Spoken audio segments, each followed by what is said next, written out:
ఈ నవశకం వేదిక సగౌరవంగా ఆహ్వానిస్తోంది.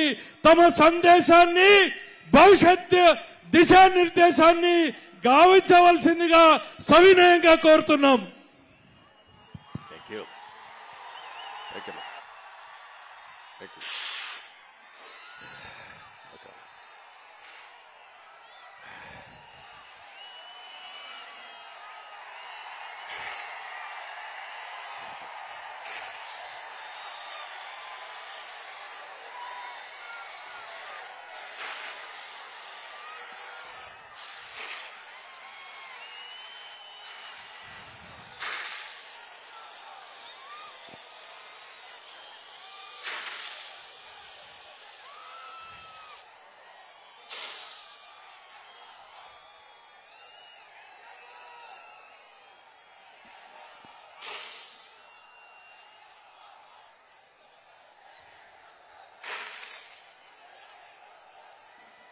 Okay.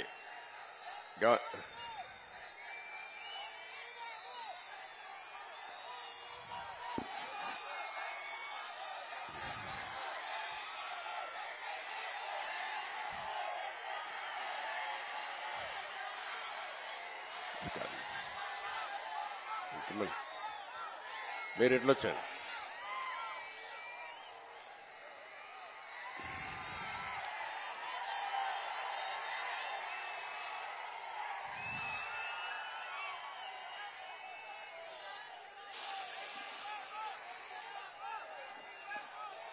గౌరవనీయులు జనసేన అధినేత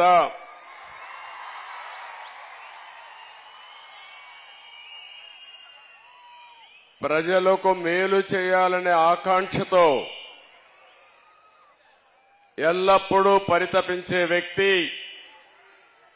పవర్ స్టార్ పవన్ కళ్యాణ్ గారు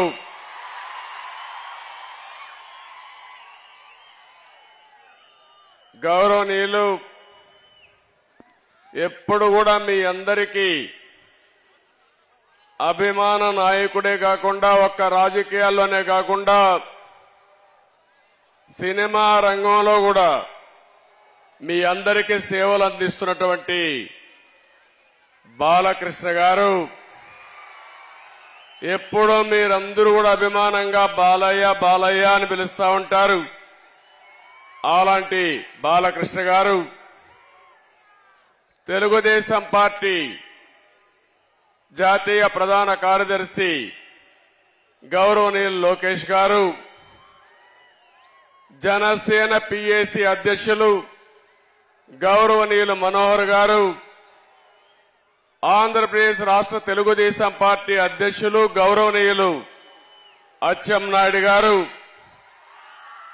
వేదిక పైన అటు తెలుగుదేశం ఇటు జనసేన అధినాయకత్వం అక్కడుండే నాయకులందరికీ, ఒక పక్క తెలుగుదేశం పార్టీ వీర సైనికులకి, ఇంకో పక్క జనసేన జన సైనికులకి పేరు పేరున ఈరోజు విశాఖపట్నం వచ్చినప్పుడు చాలా సార్లు విశాఖపట్నంకు వచ్చాను గాని నా జీవితంలో ఇంత అపూర్వ స్వాగతం నా జీవితంలో చూడలేదు. ఆ విధంగా స్వాగతం పలికారు. ఒక పక్క సముద్రం ఘోషిస్తా ఉంటే ఇంకో పక్క జన సముద్రం ఇక్కడ ఘోషించే పరిస్థితి వచ్చింది. అలాంటి విశాఖపట్నమే కాకుండా ఉత్తరాంధ్రనే కాకుండా రాష్ట్రం నలుమూలల నుంచి వచ్చారు.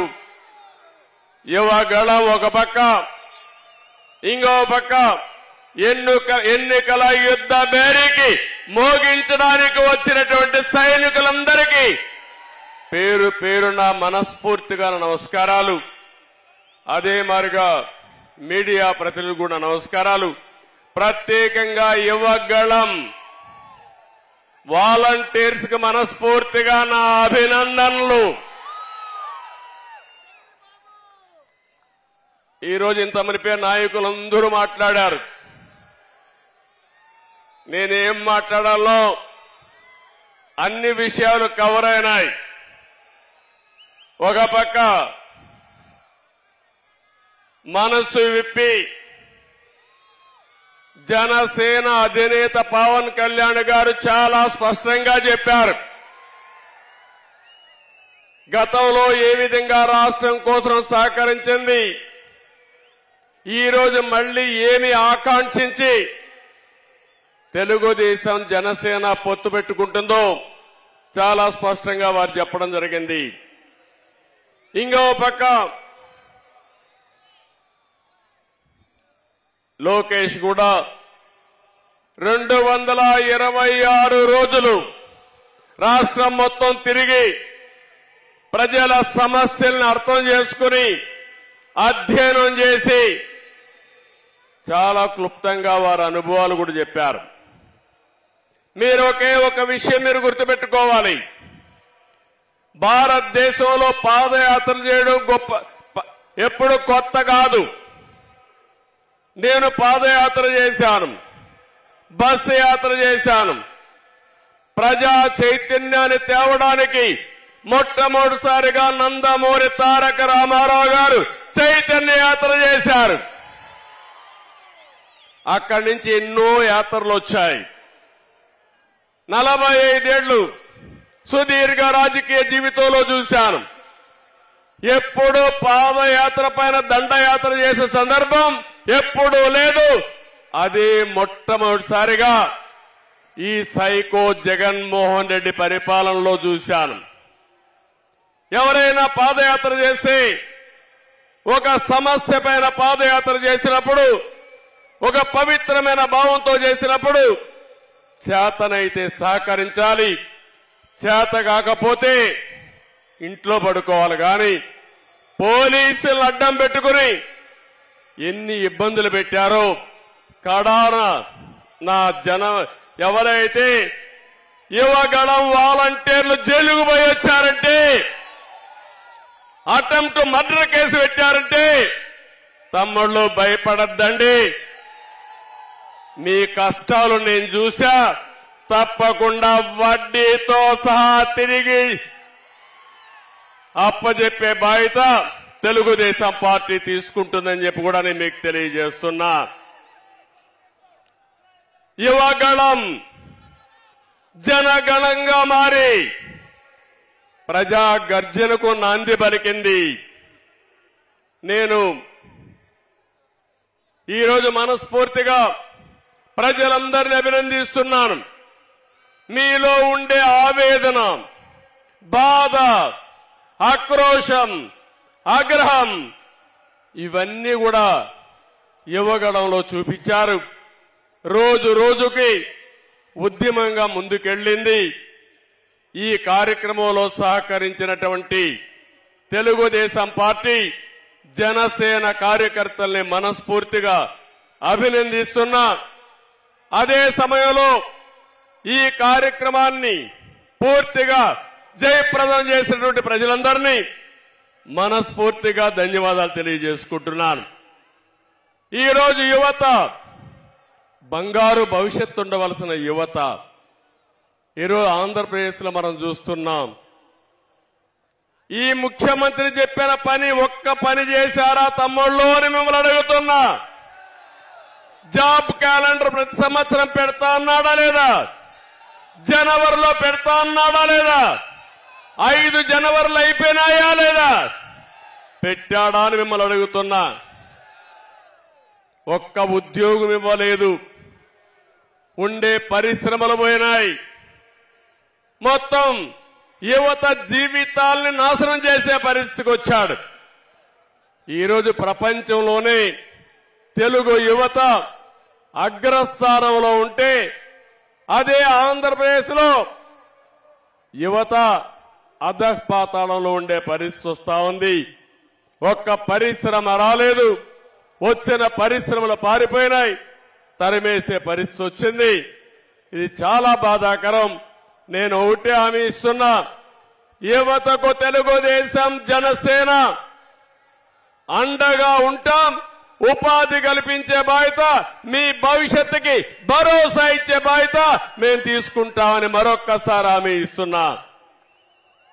ఇంకో పక్క లోకేష్ ని కూడా మనస్ఫూర్తిగా అభినందిస్తున్నా.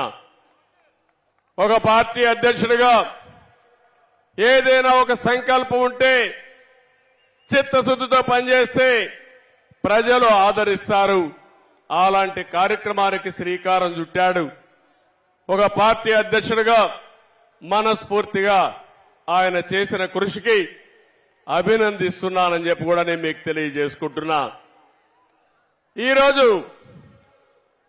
పవన్ కళ్యాణ్ గారు చెప్పిన విషయాలు గాని, ఇంకో పక్క బాలకృష్ణ గారు, లోకేష్ గారు మాట్లాడిన విషయాలు, అచ్చెన్నాయుడు గారు మాట్లాడిన విషయాలు నేను పూర్తిగా ఎండార్స్ చేస్తున్నాను. సుదీర్ఘ రాజకీయ చరిత్రలో ఎంతో మంది ముఖ్యమంత్రులు చూశాను. వారి యొక్క రాష్ట్రం కోసం వారు చేసిన పనులు చూశాను. కొంతమంది చేత కాకుండా పోతే వారిని విమర్శించే సందర్భాలు కూడా ఉన్నాయి. రాజకీయాల్లో ఎప్పుడు కూడా రాజకీయ వ్యతిరేకత ఉంటుంది తప్ప వ్యక్తిగత వ్యతిరేకత ఉండదు. ఈ విషయం మీరు గుర్తుపెట్టుకోవాల్సిన అవసరం ఉంది. ఈరోజు ఈ రాష్ట్రంలో చూస్తా ఉంటే విశాఖపట్నంలో ఉన్నాం మనం. విజయనగరం, భోగాపురం నియోజకవర్గంలో మీటింగ్ పెట్టుకున్నాం. ఇక్కడే విమానాశ్రయానికి నేను ఆ రోజు నాంది పలికాను. ల్యాండ్ అక్విజిషన్ కూడా చేశాను. అదే తెలుగుదేశం పార్టీ అధికారంలో ఉండుంటే 2020కే విమానాశ్రయం వచ్చేది. ఇప్పటికి కూడా రాలా. అంటే ఎలాంటి ప్రవర్తన చేశాడో మీరు గుర్తుపెట్టుకోవాల్సిన అవసరం ఉంది. ఉత్తరాంధ్ర మొత్తం ఈ 5 సంవత్సరాల్లో వైసీపీ కబ్జాలో నలిగిపోయే పరిస్థితి. నేను అన్ని విషయాలు ఇక్కడ మాట్లాడలేం కానీ ఈ రోజు రాష్ట్రంలో ఉండే ప్రతి ఒక్కరికి విజ్ఞప్తి చేస్తున్నా. 5 కోట్ల ప్రజలకు విజ్ఞప్తి చేస్తున్నాను. మీరు ఆలోచించవలసిన అవసరం ఉంది. ఇది జనసేన, తెలుగుదేశం పార్టీల కోసం కాదు, లేకపోతే నా కోసం, పవన్ కళ్యాణ్ కోసం కాదు. 5 కోట్ల ప్రజల భవిష్యత్తు కోసం, భావి తరాల భవిష్యత్తు కోసం ప్రతి ఒక్కరూ ఆలోచించాల్సిందిగా నేను కోరుతున్నా. ఈ విశాఖపట్నంలో మీరు చూస్తే ఎయిర్పోర్ట్ పూర్తిగా నిర్వీర్యమైపోయి మళ్లీ నేను వేసిన ఫౌండేషన్ రెండోసారి ఫౌండేషన్ వేసి ఏదో గొప్పగా చేసేవనే విధంగా పోయే పరిస్థితికి వచ్చారు.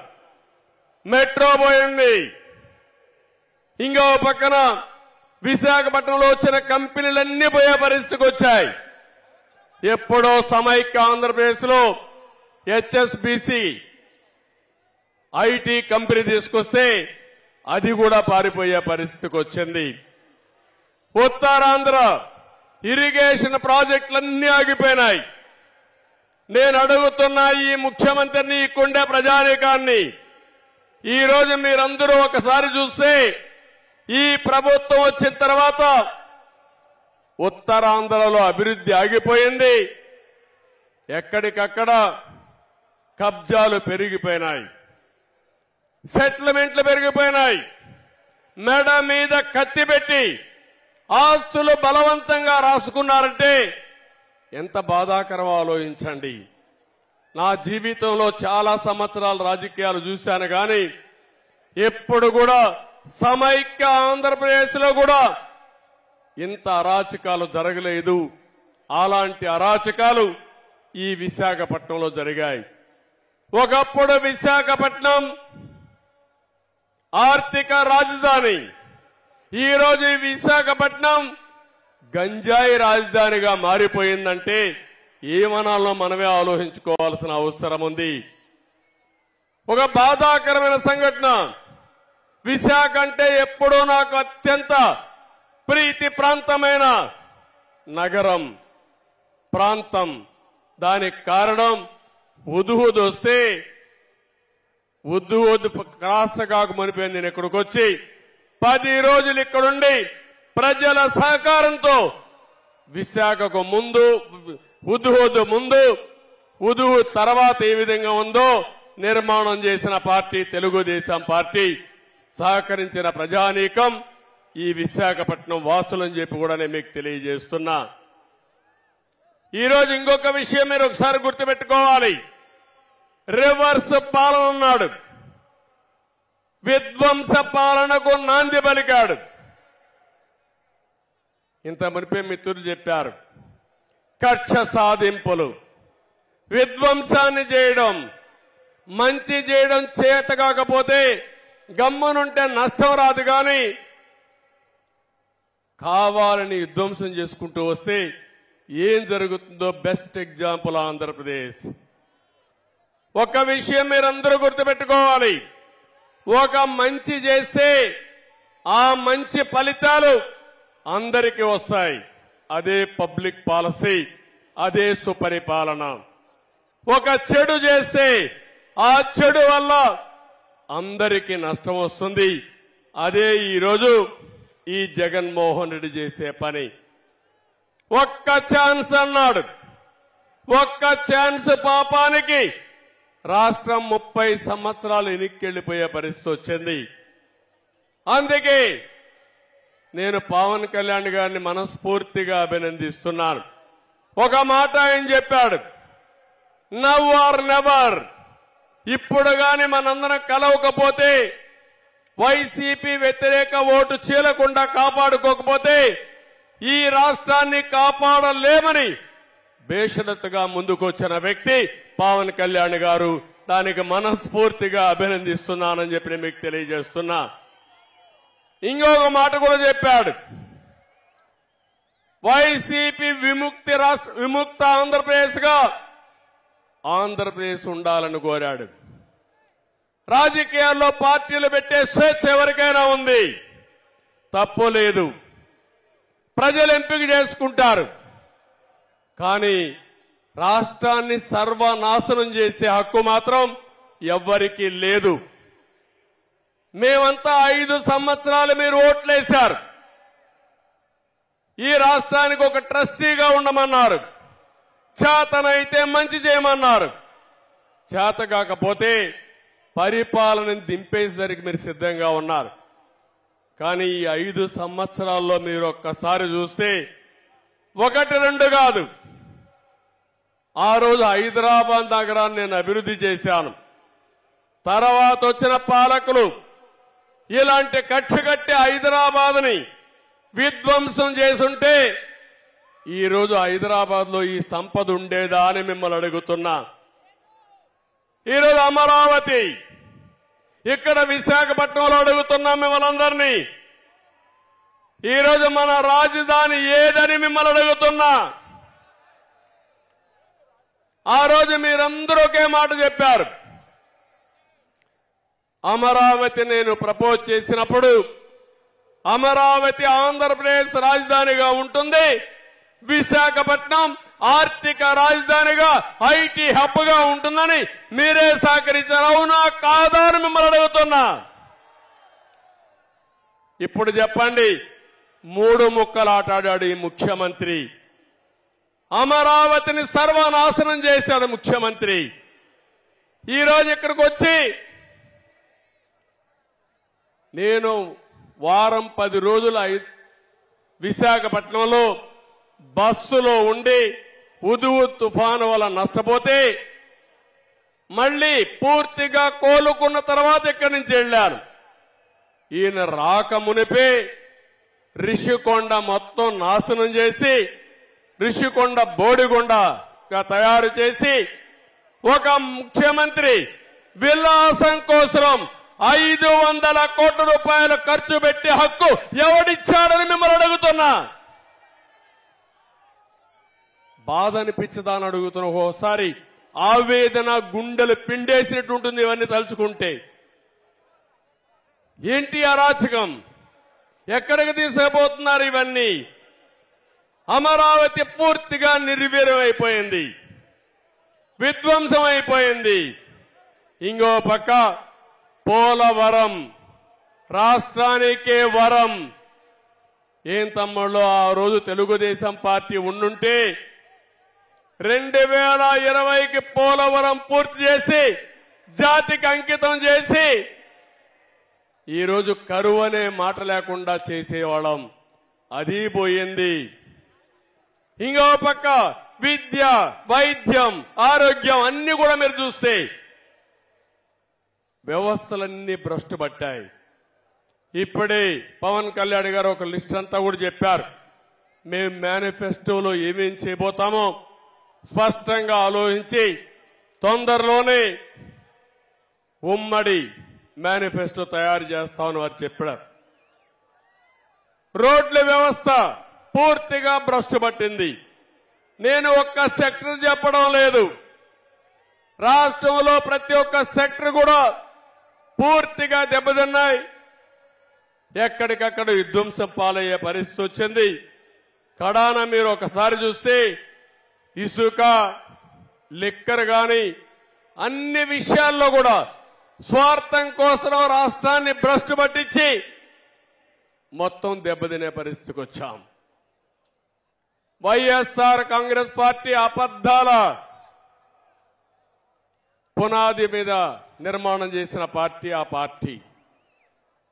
నేను అడుగుతున్నా, ఎన్నికల ముందు ప్రత్యేక హోదా సాధిస్తానని చెప్పారా లేదా? మీరు సాధించారా అని అడుగుతున్నా. ఇంకో పక్క రైల్వే జోన్ సాధిస్తామని చెప్పారా లేదా? మీరు ఇచ్చారా అని అడుగుతున్నా. మద్యపాన నిషేధం పెడితేనే, పెట్టిన తర్వాతనే నేను ఓటు అడుగుతానని మద్యపానం పైన వచ్చే ఆదాయాన్ని తాకట్టు పెట్టి అప్పులు చేసే పరిస్థితికి వచ్చారు. సిపిఎస్ వారంలో రద్దు చేస్తా అన్నారు, చేశారని అడుగుతున్నా. ఒకటి రెండు కాదు, బాబాయ్ హత్య జరిగితే ఆ హత్య వేరే వాళ్ళపైన వేసి హైకోర్టు స్టే తెచ్చుకొని సిబిఐ కావాలని అడిగిన మీరు ఈరోజు సమాధానం చెప్పే పరిస్థితిలో ఉన్నారని అడుగుతున్నా. ఇవే కాకుండా బాధుడే బాధుడు, అన్ని పెరిగిపోయినాయి. ఆ రోజు అన్ని విషయాల్లో ఏం చెప్పారో ఈ రోజు ఏం చేశారో మనమే చూస్తున్నాం. నేను ఒకే ఒక విషయం చెప్తున్నా, ఈ రాష్ట్రంలో ప్రతి ఒక్కరూ ఇబ్బందుల పాలైపోయారు, ప్రతి ఒక్కరూ నష్టపోయారు. బాధ ఆవేదనతో ఎవరైనా బయట వస్తే వాళ్లపైన తప్పుడు కేసులు, ఎవరైనా ప్రశ్నిస్తే వాళ్లపైన వేధింపులు. ఇక్కడ వేదిక మీద ఉన్నారు, చాలా మంది ఉన్నారు, కేసులు లేని వాళ్ళు ఎవ్వరూ లేరు. మొన్నటి వరకు పవన్ కళ్యాణ్ పైన కేసులు లేవు గాని రాజకీయాల్లోకి వచ్చాడు కాబట్టి ఆయన పైన కూడా కేసులు పెట్టే పరిస్థితికి వచ్చేశారు. కనీసం నా జీవితంలో నా పైన ఎప్పుడు కేసులు లేవు, కానీ ఈరోజు కేసుల గురించి నేను మాట్లాడను. అవన్నీ కోర్టులో ఉన్నాయి కాబట్టి నేను మాట్లాడకూడదు, కాబట్టి నేను కేసులు కూడా మాట్లాడడం లేదు. ఇలాంటి పరిస్థితి చూస్తా ఉంటే ఈ రాష్ట్రంలో ప్రజాస్వామ్యంలో మనం ఉన్నామా అని నాకు అనుమానం వస్తుంది. ఎవరు ఇంట్లో స్వేచ్ఛగా బ్రతికే పరిస్థితి లేదు, స్వేచ్ఛగా తిరిగే పరిస్థితి లేదు. అన్యాయం జరిగితే ఇది అన్యాయం అని ప్రశ్నించే పరిస్థితి లేదు. మీ ఆస్తులు కబ్జా చేస్తే గొంతు మీద కత్తి పెట్టి రాయించుకుంటే ఇది తప్పని అడిగితే రక్షించే నాదుడే లేడు. ఇప్పుడు కూడా నేను చూస్తున్న పోలీసులు వాళ్ళు కావాలని చేయడం లేదు, వాళ్ళ మెడ మీద కత్తి పెట్టి చేయకపోతే మిమ్మల్ని ట్రాన్స్ఫర్ చేస్తాం, విఆర్ఎస్ లో పెడతాం, ఏసీబీలో పంపిస్తామంటే భయపడిపోయి తప్పుడు కేసులు పెట్టి ఈరోజు అందరినీ వేధించే పరిస్థితికి వచ్చారు. ఈ మధ్య కాలంలో కొంతమంది నన్ను కలిశారు, కలిసి బాధపడుతున్నారు, ఏడుస్తున్నారు. మా దగ్గర తప్పుడు పనులు చేపించారు, ఈ తప్పుడు పనుల వల్ల మాకు చాలా బాధ ఉందని మానసికంగా కుంగిపోయే పరిస్థితికి వచ్చారు. కొంతమంది కావాలని రేపు ఒక రోజుందని ఆలోచించకుండా, మళ్ళీ ఎన్నికలు వస్తాయని ఆలోచించకుండా తప్పుడు పనులు చేయమంటే చేశారు. నేను ఒకటే చెప్తున్నా, అలాంటి వారిని మాత్రం ఎట్టి పరిస్థితుల్లో వదిలిపెట్టం. ఎక్కడున్నా సరే చట్టపరంగా వాడిని శిక్షించే బాధ్యత తెలుగుదేశం పార్టీ జనసేన తీసుకుంటామని చెప్పి కూడా నేను మీకు తెలియజేస్తున్నాను. అందుకే నేను అంటున్నా, మీరందరినీ కూడా రాష్ట్రంలో ప్రతి ఒక్క వ్యక్తి ఆలోచించండి. ఏదో మాకందరికీ ముఖ్యమంత్రి పదవులు కావాలనో అధికారం కావాలని కాదు. ఈ రాష్ట్రంలో ప్రజాస్వామ్యం కూని చేయబడ్డది. ఏ వ్యక్తి కూడా స్వేచ్ఛగా మాట్లాడలేకుండా, నచ్చిన పార్టీకి సహకరించే పరిస్థితి కూడా లేకుండా. ఒక్క విషయం మీరు గుర్తుపెట్టుకోండి, ఒంగోలులో మహానాడు పెట్టాం, బస్సులు రానియకుండా, మీటింగ్కి స్థలం ఇవ్వనీయకుండా నానా ఇబ్బందులు పెట్టారు. ఆ రోజు కూడా ఎక్కడికక్కడ ప్రజలైతే పెద్ద ఎత్తున వాహనాలు వేసుకుని సొంత వాహనాలతో ట్రాక్టర్లతో 2 రోజులకు 3 రోజులకు మునిపే ఆ వెన్యూకి చేరారు. ఈ రోజు ఇక్కడ పెట్టాం, మీటింగ్ పెట్టాం. కేంద్రం ట్రైన్స్ కావాలంటే ఇచ్చారు, రాష్ట్రం మాత్రం ఆర్టీసీ బస్సు ఒకటి ఇవ్వాల. ఏం తమ్ముళ్ళు, 5 కోట్ల ప్రజలు ఆలోచించుకోవాలి. నీ మీటింగ్ పెడితే ప్రైవేటు బస్సులు, ఆర్టీసీ బస్సులు ఇష్టానుసారంగా వాడతారు. అదే ప్రతిపక్షం మీటింగ్ పెడితే మేము డబ్బులు కడతామంటే బస్సులు ఇవ్వనీయకుండా చేశారంటే ఇది ప్రజాస్వామ్యమా అని మిమ్మల్ని అడుగుతున్నా. కడాన ఆటోలు వస్తా ఉంటే ఆటోలు కూడా రాకూడదని అడ్డం పడ్డారు. ప్రైవేటు బస్సులు ఇస్తామంటే దానికి కూడా అడ్డం పడ్డారు. కానీ సంకల్పం ఉంది. మీరు ఎన్ని ఇబ్బందులు పెట్టినా తప్పించుకొని ఈ మీటింగ్కి వచ్చి బ్రహ్మాండంగా జయప్రదం చేశారంటే మిమ్మల్ని అందరినీ మనస్ఫూర్తిగా అభినందిస్తున్నాను. ఇంకో భవిష్యత్ గ్యారంటీ మీద ఇప్పటికే కార్యక్రమం మనం స్టార్ట్ చేశాం. ఈ భవిష్యత్ గ్యారంటీ ఒక పక్క తీసుకుపోతూనే ఉమ్మడి ఎలక్షన్ మేనిఫెస్టో కూడా తొందరలోనే తయారు చేసి ఇంకొక 1-2 మీటింగులు పెట్టాలనుకుంటున్నాం. నేను, పవన్ కళ్యాణ్ గారు, అందరు నాయకులు కలిసి ఒకటి అమరావతిలో, ఒకటి తిరుపతిలో పెట్టి ఆ 2 మీటింగులు, ఒక మీటింగులో ఉమ్మడి ఎలక్షన్ మేనిఫెస్టో కూడా అనౌన్స్ చేస్తామని చెప్పి కూడా నేను మీకు తెలియజేస్తున్నా. ఇప్పటికే మహాశక్తి కార్యక్రమానికి శ్రీకారం చుట్టాం. ప్రతి ఒక్క ఆడబిడ్డకి 1500 రూపాయలు నెలకు ఇవ్వడానికి 18 సంవత్సరాల వయసు వచ్చిన వాళ్ళందరికీ ఇస్తున్నాం. ఇంకో పక్క చదువుకునే పిల్లలందరికీ తల్లికి వందనం కింద 15,000 రూపాయలు ఇస్తాం. ఒకప్పుడు దీపం పెట్టాం, మళ్లీ 3 సిలిండర్లు ఇవ్వాలని చెప్పి నిర్ణయించాం. ఉచితంగా 3 సిలిండర్లు ఇస్తాం. ఆర్టీసీ బస్సుల్లో ఆడబిడ్డలకు ఉచిత ప్రయాణ సౌకర్యం కల్పించడానికి ఇప్పటికే నిర్ణయం చేశాం. ఇది కాకుండా ఇంకో పక్కన మీరు చూస్తే ఏదైతే యువగళం ఒక చరిత్ర 20 లక్షల మందికి ఉద్యోగాలు ఇప్పించే బాధ్యత 5 సంవత్సరాల్లో ఈ అలయన్స్ పార్టీలు తీసుకుంటాం. ఇది కాకుండా నెలకు 3,000 రూపాయల నిరుద్యోగులకి నిరుద్యోగ భృతి ఇచ్చి మిమ్మల్ని ఆదుకుంటాం. బాగా చదివించే బాధ్యత, నాలెడ్జ్ ఎకానమీలో ప్రపంచ పట్టణంలో తెలుగు జాతిని, తెలుగు యువతను పెట్టే బాధ్యత తీసుకుంటాం. వ్యవసాయం నేను ఎక్కువ మాట్లాడడం లేదు, ఇంతవరకే మన వాళ్ళందరూ చెప్పారు. వ్యవసాయం సర్వనాశనమైంది. రైతాంగం చితికిపోయారు. ఆత్మహత్యల్లో నెంబర్ 1 ఉన్నాం, అప్పుల్లో నెంబర్ 1 ఉన్నాం. మళ్లీ రైతు రాజ్యం వస్తుంది. రైతును ఆదుకునే బాధ్యత తెలుగుదేశం పార్టీ తీసుకుంటాం.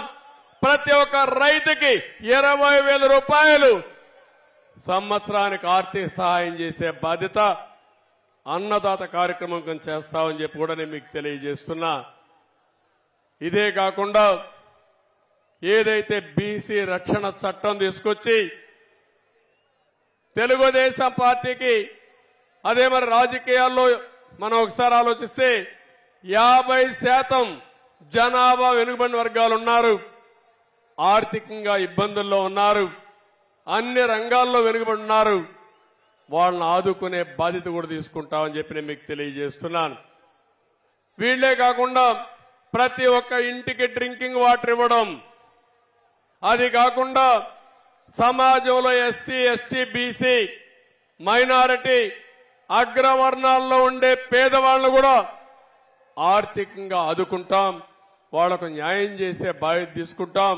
దానికి కూడా ఒక కార్యక్రమం తయారు చేసి నిర్దిష్టమైన ప్రణాళిక మీ ముందుకు తీసుకొస్తామని చెప్పి కూడా నేను మీకు తెలియజేస్తున్నాను. ఇవన్నీ కూడా సూపర్ 6 ఇప్పుడే ఇచ్చాం. ఇంకో పక్క మీరు చూస్తే భవిష్యత్తులో ఏమేం చేయాలనే కార్యక్రమాలపైన అధ్యయనం చేస్తాం. ఆ అధ్యయనం చేసి ఏ విధంగా మిమ్మల్ని ఆదుకోవాలని ఆదుకుంటాం. ఈరోజు ఒక్క విషయం ఈ మహాసభ ద్వారా తెలియజేస్తున్నాను. జగన్ పని అయిపోయింది. ఇప్పుడే మిత్రులు చెప్పినట్టు రేపు జరిగే కురుక్షేత్ర యుద్ధంలో వైసీపీ ఓడిపోవడం ఖాయం. అది నిర్ణయం అయింది. ప్రజలు నిర్ణయించుకున్నారు. ఎప్పుడైతే ఎప్పుడైతే తెలుగుదేశం జనసేన అలయన్స్ అన్నామో ఆ రోజే వాళ్ళ పని అయిపోయిందని మరొక్కసారి విజ్ఞప్తి చేస్తున్నా. అయితే ఒక్క విషయం మిమ్మల్ని అందరినీ కోరుతున్నా. ఈరోజు వైసీపీ నాయకులకు నిద్ర రావడం లేదు. నేను రాజకీయాలు ఎప్పుడూ చూడలేదు. ఎమ్మెల్యేలు కూడా ట్రాన్స్ఫర్లు చేస్తున్నారు ఎంఆర్ఓలు మారిగా. 5 ఏళ్లు ఇక్కడ పనిచేశాడంట, ఈయన ఇంకో కాన్స్టిట్యున్సీ పంపిస్తారంట. ఇక్కడ మంత్రిగా చేశాడంట, ఇక్కడ ఆయన కథలన్నీ తెలిసిపోయినాయి, ఆయన లీలలో ప్రజలకు అర్థమైపోయినాయి కాబట్టి ఆయన ఇంకో ఊరికి పంపిస్తారంట. 80-90 మంది ఎమ్మెల్యేలు పనికిరారంట. వాళ్ళని మార్చడమో లేకుంటే వాళ్ళు తీసేయడమో చేస్తారంట. వాళ్ళు కాదు పనికిరాని వాళ్ళు. పనికిరాని వ్యక్తి, రాజకీయాలకు ఏమాత్రం అర్హత లేని వ్యక్తి ఈ జగన్మోహన్ రెడ్డి అని చెప్పి కూడా నేను మీకు తెలియజేస్తున్నా. అందరూ సైకో సైకో సైకో అంటున్నారు. నాకు ఇప్పటికి కూడా అర్థం కావడంలో ఆయన క్యారెక్టర్ ఎలాంటి క్యారెక్టర్ నాకు అర్థం కాలేదు. 10-12 మంది ముఖ్యమంత్రులు చూశా, ఎన్నో ప్రభుత్వాలు చూశాను, కేంద్రంలో చూశాను, రాష్ట్రంలో చూశాను. ఎలాంటి విచిత్రమైన నాయకుడిని నా జీవితంలో ఎప్పుడూ చూడలేదని మరొక్కసారి మీకు తెలియజేస్తున్నా. అలాంటి వ్యక్తి రాజకీయాలకి అర్హత లేదు. అందుకే నేను పూర్తిగా 5 కోట్ల ప్రజలకు కూడా విజ్ఞప్తి చేస్తున్నా. ఆంధ్రప్రదేశ్ రాష్ట్రంలో ప్రజానీకం బాగుపడాలంటే, కంటి నిండా నిద్రపోవాలంటే, మన భవిష్యత్తు ఉండాలంటే, మన ఆస్తులకు ప్రాణాలకి మన ఆడపిల్లలకు రక్షణ ఉండాలంటే వైసీపీ విముక్త రాష్ట్రంగా ఏపీ తయారు కావాలి. వైసీపీ అనేది ఒక పార్టీనే కాదు.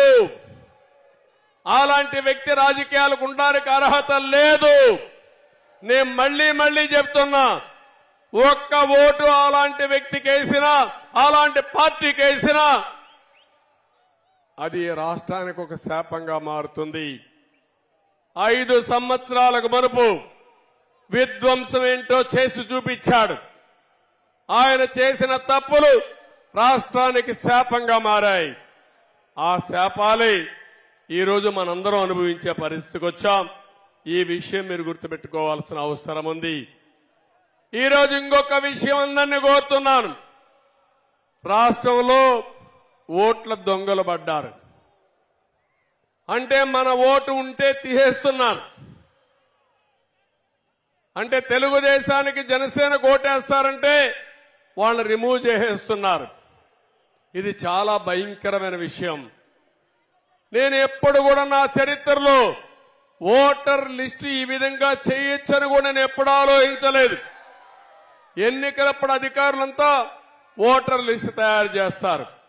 రాజకీయ పార్టీలు ఎన్నికల సమయంలో ఆ ఓటర్ లిస్టు తీసుకుని ప్రచారం చేసి ఎన్నికల్లో మనం గెలుస్తాం.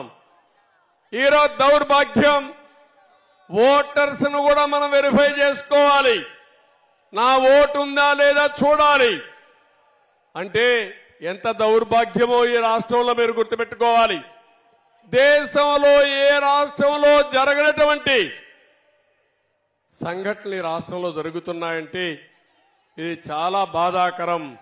యువతకు పిలిపిస్తున్నా, మీరందరూ కూడా ఎవరైతే ఎలిజిబిలిటీ ఉండే ప్రతి ఒక్క యువత ఓటు ఎన్యూమరేట్ చేసుకోండి.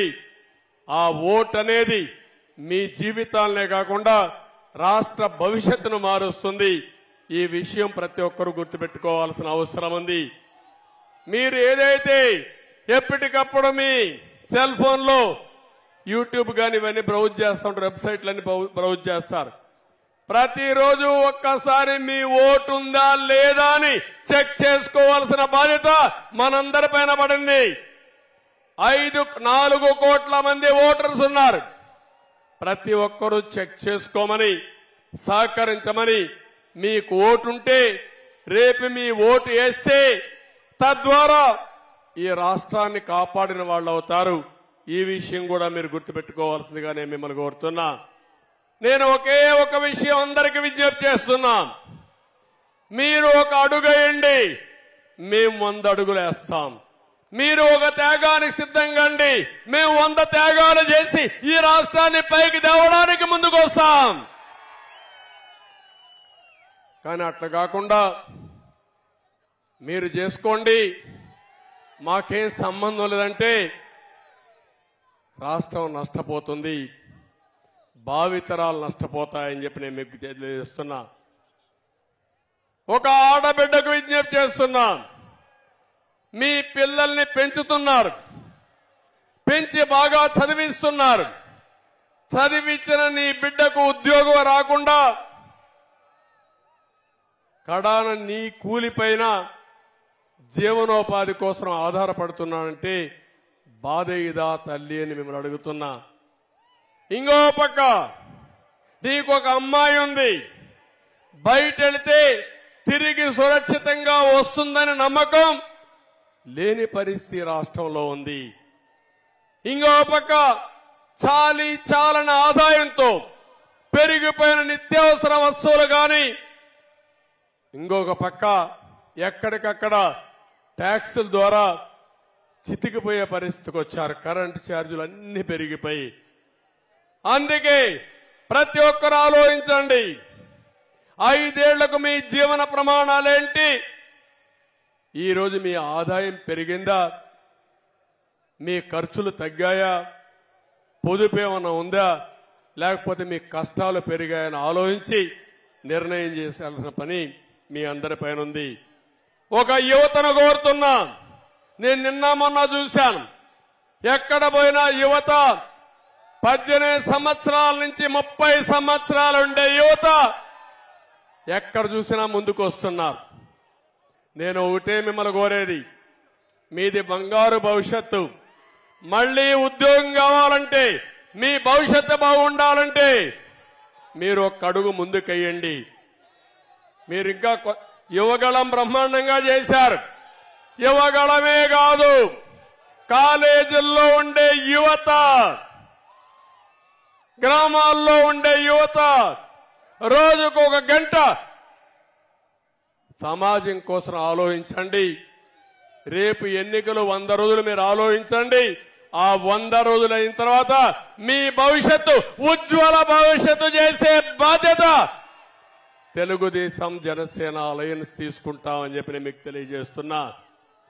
రైతులను కోరుతున్నాం. ఒక పక్క అక్వా రైతాంగం, పామాయిల్ రైతాంగం, హార్టికల్చర్ రైతాంగం, వరి పండించే రైతాంగం, ఏమయ్యారో చూడండి.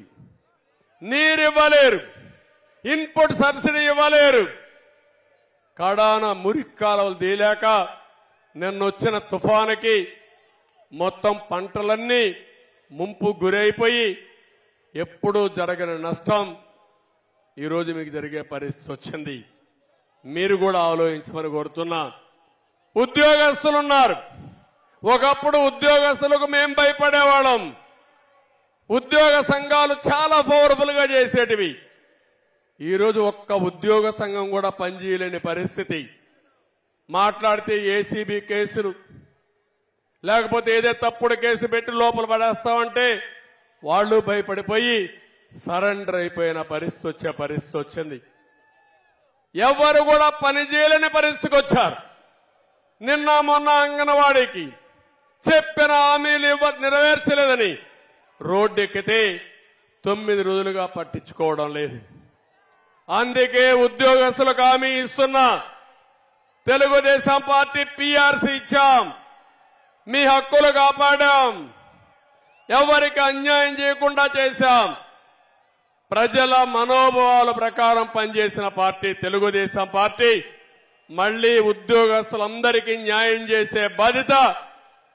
ఇంకో పక్క బిజినెస్ పీపుల్ కూడా వ్యాపారాలు చేయలేకపోతున్నారు. సమాజంలో ప్రతి ఒక్కరిని కోరుతున్నా, మీరు ఆలోచించి ముందుకు రావాల్సిన అవసరం ఉంది.